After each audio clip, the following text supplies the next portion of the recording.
Okay, here we are on lesson 210, Go To Coordinates. All right, so on our Go To Coordinates today, you're going to learn how to drive to a specific coordinates. So on our VEX VR, like we've talked about before, they have a coordinate system. You can click on that, and you can look at that if you don't understand. All right, so your task today is a little bit different. What you're going to do today is you're going to watch this video and learn how to build the My Block, and then you're going to draw 4 boxes at these 4 coordinates, okay? These 4 coordinates. And then make sure you're showing your code as you get in, all right? So you should have something that looks like this when you're done.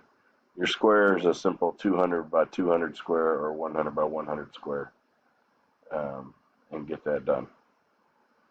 All right, excellent.